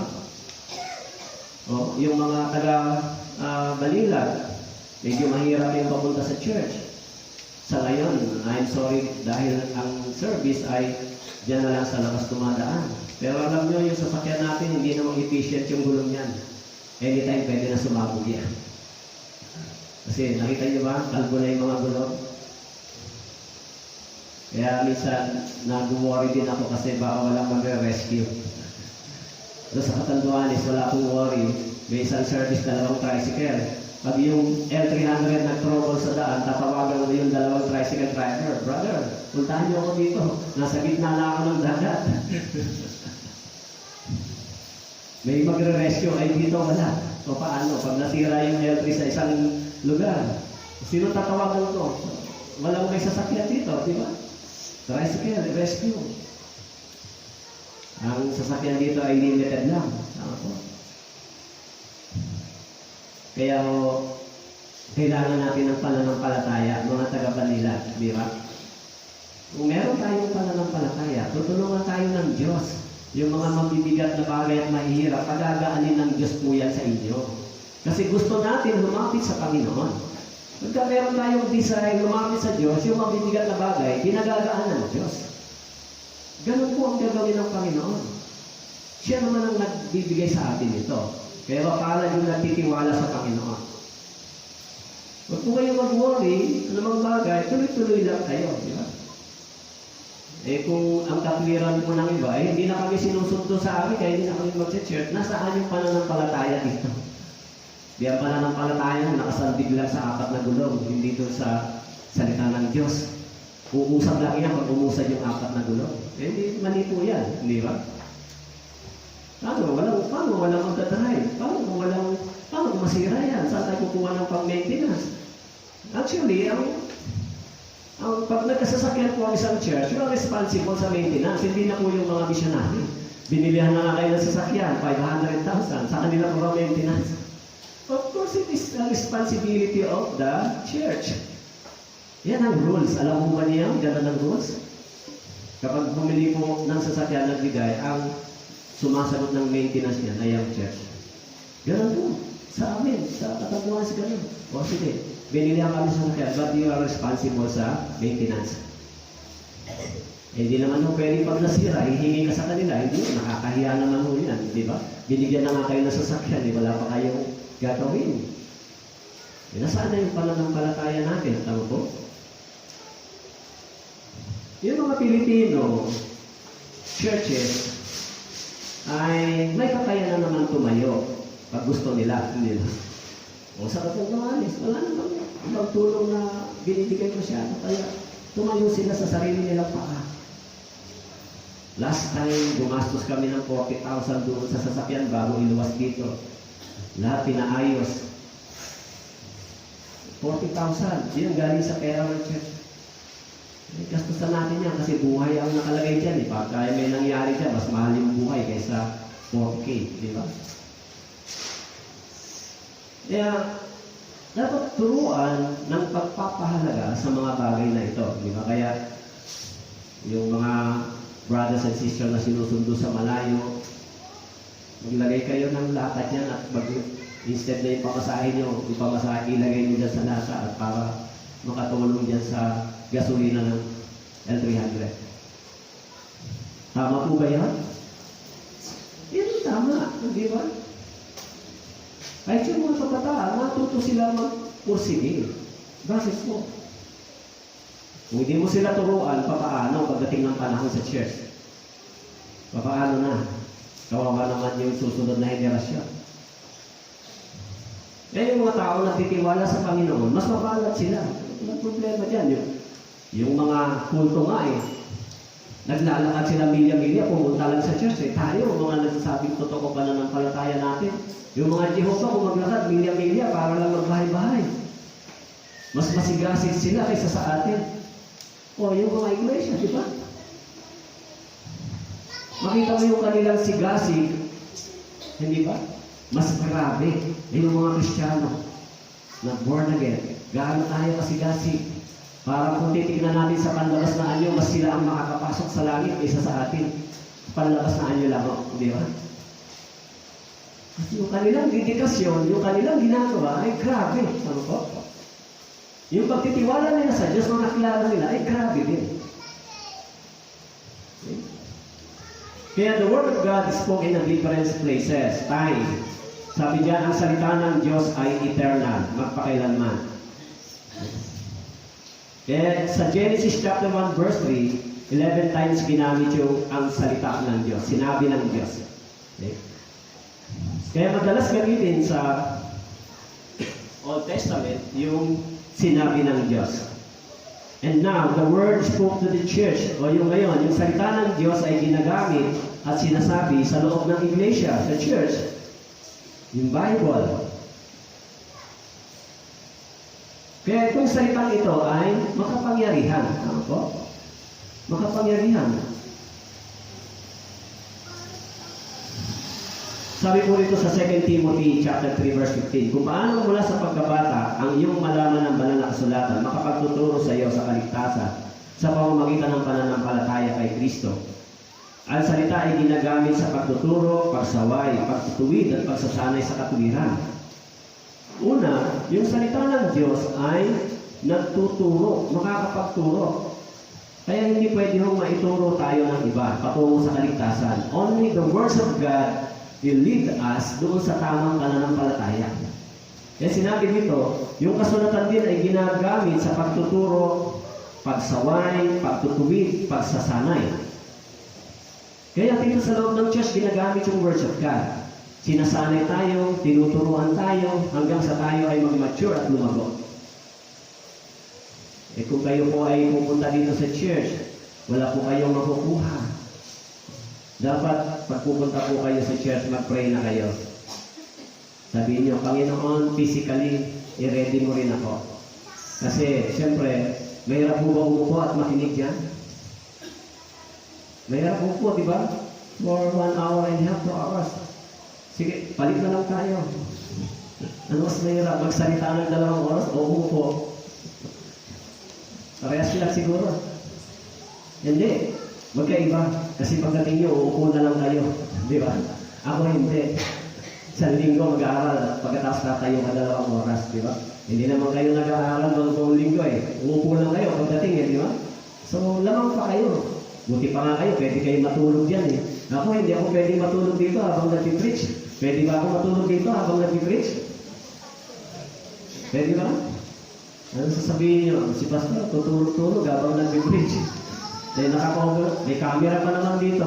E pag pinanood niya, no? Bisitado na, ano ginagawa? Eh, na-upload ko yan doon sa ating GC, di ba? Nakita niyo ba? Reviewin niyo po yung message, yung last Sunday, in-upload ko po doon sa GC. Meron po akong YouTube channel, no? Manood po kayo ng mga sermon doon. Nire-record ko po kasi yung sermon para balikan ko siya at pakinggan ko rin. Kasi habang nagsasalita ako, hindi ko na alam kung anong nangyayari sa akin. So kapag pagkatapos po niyan, Monday o Sunday evening, pinapakinggan ko po yan. Tinitingnan ko, tama ba yung sinasabi ko sa inyo? Tama ba yung pinapangaral ko sa inyo? Baka kung ano-ano na lang sinabi ko. Lahat po tayo natututo, hindi lang kayo. Ako rin, natututo rin ako sa pagtuturong ito. Hindi lang ako sumasabay sa inyo, pero pinapanood ko po yung sermon. So, dahil yung Biblia, nagagamit sa pagsasanay, pagtuturo. Okay? Kaya yung salita ng Diyos ay parang hammer. Sinabi ni Jeremiah, hindi ba ang aking salita ay parang apoy, parang maso na tumuturog ng bato? Sabi ng Panginoon, fire and hammer. Kaya ako'y laban sa mga propeta na ninanakaw aking mga salita sa kanyang kapwa, sabi ng Panginoon. Ako'y laban sa mga propeta, sabi ng Panginoon, na ginagamit ang kanilang mga dila at nagsasabi, sinasabi ng Panginoon. Kaya yung salita ng Diyos, hindi natin pwedeng basta-basta kalat ka rin, o hindi natin basta-basta pwedeng gamitin. Minsan yung salita ng Diyos, kinakalakal ng mga iba, hindi ba? Sa labas, o mga ngaraw, tapos manghihingi, o donate. Hindi po ganito ang salita ng Diyos. Ang salita ng Diyos ay hindi po pwedeng gamitin pang kalakal. Hindi pwedeng gamitin ang salita ng Diyos para papapayaman. Eh, maraming mga preacher, yumaman dahil sa salita ng Diyos. Eh, sabi nung isang minsan doon, narinig ako sa katantuhanin, sabi nung isa, yung asawa niya, eh, magpapastor na nga ako kasi mabilis naman magpayaman dyan. Eh, sabi ng asawa niya, paano ka magpapastor? Di ka nga nag-aaral eh. Bakit yung iba, yumaman dyan kahit di nag-aaral, basta nangaral na. Eh bakit? Papapayaman ba ang magpapastor? Delikado sa Panginoon, di ba?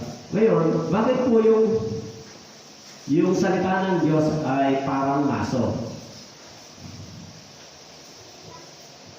Kasi po, sabi po doon sa Bible, sa Romans chapter 2, verse 5. Ngunit ayon sa iyong katigasan at pusong hindi nagsisisi, nagtitipon ka para sa iyong sariling po sa araw ng kapuotan at pagpapahayag ng matuwid na pag-ukom ng Diyos. Ano po ang pangbasag sa isang matigas? Ano po yung pambasag sa matigas ang ulo? O matigas na bato? Kaya pag ang ulo po ninyo ay matigas sa words of God, hahakawin po kayo ng words of God kasi yan ay hammer. Matigas talaga ang ulo ng tao. Ito, hammer. Diba? Yung puso din kung matigas, hahatawin niya, babasagin ng Panginoon yung katigasan. Diba? Kaya pag may nagsabing sarado kandado, hahatawin po ng hammer ng words of God. Bubuksan po yan. Tama po? Basta words of God ang ipangaral. Okay? Eh, hindi mo pwedeng sarado na, kandado. Ayun mga yun, pag hinataw, bukas po yan. Diba? Kaya, sinabi po ng Bible, yung salita ng Diyos ay dumuduro. Okay? Yung dudurugin ng Diyos yung puso ng tao kapag matigas, hindi ba? Gusto niyo ba yun?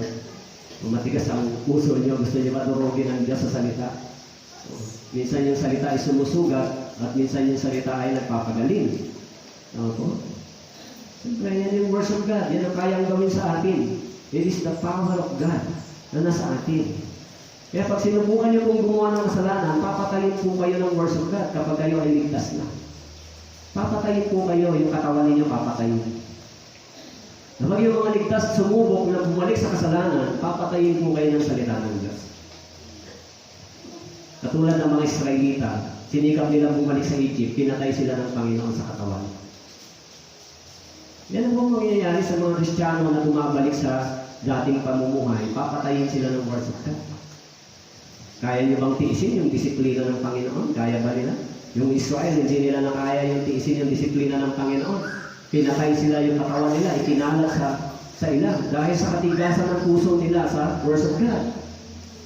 So sa church, mangyayari din po yan sa mga Kristiyano na matitigas ang ulo. Papatayin po kayo ng words of God. Pag bumalik po kayo sa kasalanan, uwi kayo maaga sa langit. Di ba? Opo. Bigyan mo ulit sa impyerno, pero maaga kayo huli ng Diyos. Kasi dahil sa inyo, baka marami pang makahamak. Opo? Totoo po yan. Ang Diyos, hindi niya pwedeng i-tolerate na mabuhay tayo ng maling muli. Pinoproteksyonan ng Diyos yung kanyang katuwiran at kabanalan. Yung church, pinoproteksyonan ng Diyos yung kabanalan niya. Hindi po pwedeng hindi. Kapag yung kabanalan ng Diyos ay ini-invade o binabiolate ng mga tao, pinoproteksyonan ng Diyos yan. Kaya ho, hindi mo pwedeng payagan natin yung gano'n sa church, hindi ba? Kaya sabi ko rito, laban sa mga propeta na ninanakaw ang salita. So, delikado po, no? Kailangan meron tayong mahalagang pagpapahalaga, pagkilala sa salita ng Diyos dito. Dapat bigyan natin ng parangal ng Diyos. Yung salitang ito ay nanggaling sa bibig ng Diyos. Hindi natin pwede yan ipaliwala. Kaya sabi diyan, bawat salita ng Diyos ay subok na totoo. Siya'y kalasay sa kanila, kumakalang sa Kanya. Huwag kang magdagdag sa Kanyang mga salita, baka sawayin ka niya at masubuang sinungaling ka. Bawat salita, words of God, subok na totoo. Kaya ang mga salita ng Panginoon ay mga dalisay na salita, gaya ng pilak na sinubok sa ulo sa lupa, 7 ulit na dinalisay. Yan ang salita ng Diyos. Kaya ho, yung salitang ito ay kailangan natin bigyan ng pagpapahalaga. Yan sa church, pag nandito po kayo, no, i-ready po ninyo yung inyong puso sa pakikinig. Pumokus po kayo sa pakikinig. Huwag po kayong umayag na distract. Ano ba? Ano pang bagay ang makukuha niya sa mundo except sa binibigay ng salita ng Diyos sa atin? That is the discipline ng church. Eh kung kayo po ay napunta sa church, wala kayong natutunan pa paano. Di ba? Kaya ang mga tuntunin ng Panginoon ay matuwid, nagpapagalak sa puso. Ang utos ng Panginoon ay dalisay, nagpapaliwanag ng mga mata. So, ang Panginoon, ang tuntunin ng Panginoon ay matuwid, nagpapagalak sa puso. Nagpapagalak sa puso. Habang inaaral natin ito, nagagalak ba ang ating puso? Habang binabasa natin, nagagalak ba tayo? Oo, salamat sa iyong salita, Panginoon.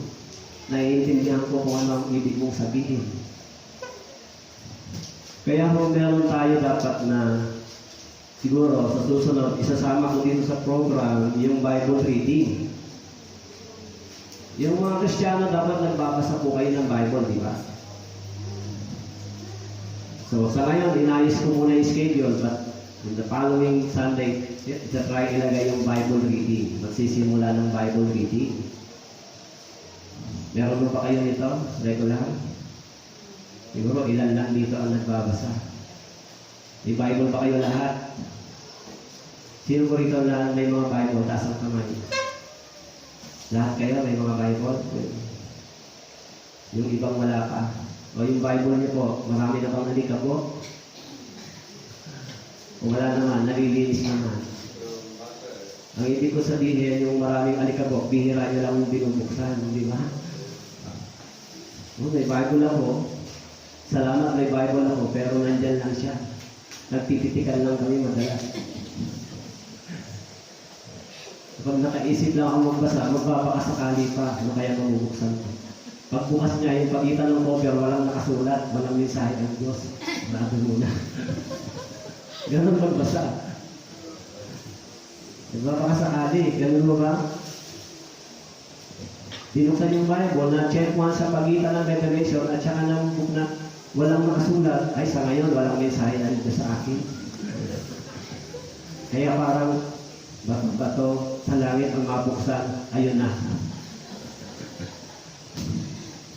Kaya ho, ampaw ang buhay Kristiyano, di ba? Simula kayo sa Genesis, hanggang matapos yung buong Bible, at least once a year. Pastor, mahirap matapos ang Bible once a year. Gawin mo 5 taon. At least bago makunin ni Lord, natapos mo yung Bible. Pero impossible naman 5 taon bago mabasa, di ba? At least once a year, mabasa niyo po ito. Dahil ito yung buhay natin, di ba? Salita ng Diyos. Kumakain tayo ng salita ng Diyos, worship God, di ba? Kaya ako, ayoko talaga magpakabisi masyado sa labas kasi kailangan ko magbasa ng mas marami dahil natuturo ko ako. Eh kung magtuturo ka, hindi ka magbabasa ng Biblia, ano nga ituturo mo? Tapos tatayo ka dito. Alam ba ng Diyos kung nagbasa ka o hindi? Siyempre alam ng Diyos, hindi ba? Oh. Kahit hindi nyo alam, pero nakikita ako ng Diyos. Mas nakakatakot sa Panginoon kaysa tao, hindi ba? Kaya, hindi pwedeng magturo nang hindi ka mag-aalala at magbabasa. Yan gawain ng mga pastor. Kaya, I'm sorry to say na hindi ko kayo minsan kaya ipag-try. Kaya ipagsundo kasi alam niyo ba, trabaho, magtuturo ka, magka-counseling ka, magpa-Bible study ka, magpipray ka, mag-aaral ka. Alam niyo ba yung mga gawain yan ay nangangailangan ng mahabang panahon at oras? Kung isang verse lang ho, madali lang. O John 3:16, tapos na. 1 verse, okay na. Ay, hindi ho ganun. Malaki po yung pananagutan ng nagtuturo ng salita ng Diyos sa inyo. Sa Diyos, ano po? Eh, hindi ko mo yan binabaliwala. Simula nang dumating ako sa church, hindi ko mo binabaliwala yan. Yung salita ng Diyos, kailangan ituro ng detail sa mga brothers and sisters para yung pananampalataya nila hindi confused. Ano ba to? Ano ba to? Kaya ako naglalagay ako ngayon sa PowerPoint para makikita ninyo, di ba? Kaya yung salita ng Diyos ay matuwid at ano po? Banal. Tama po? So, yung salita ng Diyos ay matuwid at banal. So, kung tayo ay hindi matuwid at banal, yung salita ng Diyos ay nagiging kaaway natin. Tama po? The words of God is righteous and holy. So kapag hindi tayo nabuhay ng righteous and holy, nagiging kaaway natin yan. Tama po? Kaya kung tayo mga Kristiyano, mabuhay tayong matuwid at banal, kakampi natin yung words of God. Kasi yan siya. Tama po? Yung Espiritu ng Diyos na sa atin. Eh kung mga kabataan, mamuhay kayong immoral, kaaway niyo yung words of God. Kaaway niya, hindi kayo mabubuhay dyan, di ba? Yung mga kabataan, nakalagay sa Biblia, huwag kayo makipamatok sa mga hindi mananampalataya. Pwedeng hindi magsama yung anak ng Diablo at anak ng Diyos. Malinaw naman yun sa Biblia, hindi ang mahirap intindihin yun, di ba? Eh, dapat natin i-practice ito. Tama ba? Kaya ako nag-counseling ako sa 5 kabataan. Sa totoo, sumama yung pakiramdam ko pag uwi ko nung marinig ko sila. Ligtas na ba? Hindi pa. 5. So kaya, nag-counseling ako sa 5 sa kanila. Kung nagsuro ako, ito. Eh, siguro na lang, praise the Lord, pag tinanong sila ngayon, kung ligtas sila o hindi, masasabi na nila. Kailangan po yan, hindi ba? Kailangan, naiintindihan natin yung tamang kaligtasan sa loob ng church. So, the people in the Bible who defied the words of God, King Saul, kilala niya si Haring Saul. He defied the words of God, he died in the battle, in 1 Samuel, kasama ng kanyang pamilya, ng anak si Jonathan. Ano po? Dahil yung salita ng Diyos ay hinamak niya. Israelita, hinamak nila yung salita ng Diyos, ikinalat sila ng Panginoon sa iba't ibang panig ng mundo. Yung Judges, that time, tinalikuran nila yung Panginoon, pinasakop sila sa iba't ibang mga tribes that time. Okay? King Herod. Alam niyo ba si King Herod sa Acts chapter 12, nung nagsalita siya, sinabi niya, Diyos ang nagsasalita, on the spot buhay siya, kinain siya ng uod na buhay. Dahil hinamak niya yung salita ng Diyos. Si King Nebuchadnezzar, kilala niyo ba si King Nebuchadnezzar? Nung hinamak niya yung salita ng Diyos, pinakain siya ng Panginoon ng damo. Pinarusahan siya ng Diyos for 7 years, kumain siya ng damo sa gubat. Humaba yung buhok niya, yung mga kuko niya, hanggang sa patumingin siya sa langit na unawaan niya na may isang Diyos na makapangyarihan. Basahin niyo po sa Daniel, nandun po. Si King Sennacherib, nung hinamak niya yung salita ng Diyos in Isaiah chapter 36, sino makapagliligtas sa inyo? Hinamak niya Israel, ang ginawa ng Panginoon, yung kanyang hukbo, 100,000 pinatay isang gabi. Tumakas siya at siya pinatay din siya ng kanyang mga anak. King Belshazzar, anak ni Haring Nebuchadnezzar, yung templo na mga gamit sa templo ng Panginoon ay ginamit niya sa panahon na sila ay nag-inuman ng mga tao niya na sila may sumulang na kamay sa tabi, hindi niya ma-interpret. At yan, dahil hinamak niya yung salita ng Diyos, tinapos yung kanyang paghahari. Hindi siya naghari ng matagal. Si King Herod, yung Israel. So yung mga tao ito, hinamak nila yung words of God. Okay? Alam niyo po, maging sa Bible, meron ding mga humamak sa words of God at napahamak sila. Si Judas. Okay? Si Judas, sinabi po doon sa Luke chapter 22, verse 3, nung inilagay na ng diablo sa isip niya yung kanyang gagawin, so, binetray niya si Jesus, anong nangyari sa kanya? Nagpakamatay siya, di ba? Napunta siya sa impyerno dahil sa kanyang ginawa. Si Demas, 2 Timothy chapter 2, verse 10. Okay? Si Ananias at Sapphira, di ba? Namatay sila because they defiled the words of God. Okay? Kaya, sa history, maging yung kilala niyo ba, yung gumawa ng Titanic, alam niyo, famous na movie yan, di ba? In 19th century, gumawa siya ng isang barko na pangalan ng Titanic that time. Okay? At nung natapos na yung Titanic, nung maglalakbay na, in-interview siya. Sabi sa kanya ng reporter, paano mo mapapatunayan matibay ang barkong ito? Sinabi niya, even God, He cannot sink the ship. Kahit daw ang Diyos, hindi kayang kalugin yung barko na ginawa niya. Kaya yung mga sumakay sa barko yung puro mga mayayamang tao, galing Europa, naglakbay papuntang Amerika.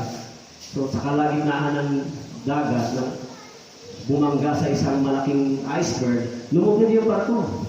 Kasama siya na namatay. Bakit? Tinamon niya yung Diyos. Di ba? Sinabi niya, kahit Diyos, hindi kaya ilubog yan. So, maraming mga famous na tao na hinamak nila yung words of God, pero dahil sa paghamak nila, pinatay sila ng Diyos. Yung church, papaano? Kayo po, gagawin niyo ba yan sa salita ng Diyos? Of course, hindi dapat, di ba? Kaya, so, sa tingin ko, kailangan ko rin mag-stop.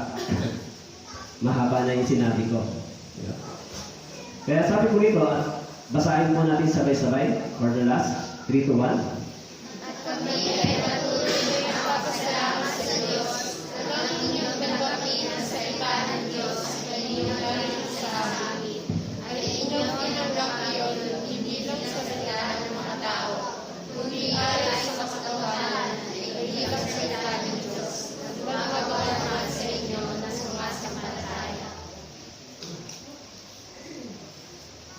Mahalaga po, gumagawa ba ang Diyos sa iglesia, sa church? Mahalaga po yun. Gumagawa ba ang Diyos sa inyo, personally, sa family, sa Christian life ninyo, sa church, gumagawa ba ang Diyos? Kapag ang Espiritu ng Diyos ay gumawa sa church, may unity po yan. May cooperation. At yung church po ay magiging very effective. Masaya yung mga mananampalataya. Kapag gumawa ang Espiritu ng Diyos sa iglesia. Kaya mahalaga po yung unity. Di ba? Huwag tayong pumayag na ang church ay i-invade ng diablo pa. Wala naman ibang gusto magwasak sa atin kundi yung diablo, hindi ba? Siyempre, wala namang Kristiyano gusto nilang mawasak. Wala naman pumunta kayo dito para mawasak pa yung buhay ninyo. Siyempre, hindi. Nandito tayo para mas maging maayos tayo unti-unti. Tama po? Habang nakikinig at nag-aaral ng salita ng Diyos, yung buhay natin unti-unti din nagtatransform. Siyempre, wag niyong itry na isang araw, nagbago na kayo lahat-lahat. Imposible ho yan. Baka mapiktima kayo ng maling paniniwala. Yung pagbabago ng ating pagkatao ay everyday. It is tinatawag na sanctification process. Kahit naligtas na kayo, may mga ugali pa rin tayo na minsan lumalabas sa atin. So, nangyayari yan sa atin minsan. Pero dahil dito, tinuturuan tayo ng Diyos, mapagtagumpayan ito unti-unti. Ano po? In the long run, sa matagal na pag-aaral at pakikinig, lumalago kayo, unti-unti, natitipile ninyo yung flesh, yung gawa ng laman, unti-unti, mas lumalakas yung spiritual. So, yung kasalanan na meron pa tayo sa laman ay unti-unti nating matitipid. Ano po? Meron pa ba kayong kasalanan sa katawan? May sinful nature pa tayo? May sinful nature pa kayo? Yes. Huwag yung hayaan na yung sinful nature na yun ay i-control pa kayo. Di ba?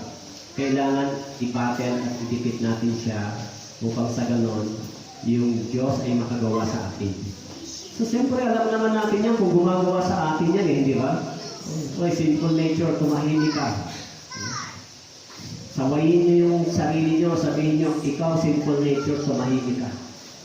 Kasi, huwag mo akong alipining muli. Tama po? Kailangan, sabi nga yung kwento, yung dalawang aso, isang puti daw at isang itim. Kung ang madalas pakainin yung itim, yung kinakain niya, di mas malakas siya kaysa puti. Kaya pag nag-away yung dalawa, panalo yung maitim kasi mas maraming kinakain. No? Talo yung puti. Parang gano'n, spiritual life natin. Mas malakas yung hatak ng laman kaysa hatak ng ating espiritu kasi mas marami tayong exposure sa worldly kaysa sa salita ng Diyos. Kung mas marami tayong exposure sa words of God, kaya natin i-defeat yung purpose ng flesh unti-unti. Tama po? At kapag nangyayari yun, yung church ay mas magiging maayos. Kaya ganun muna. So hanggang dito na lang muna tayo po'y manalangin.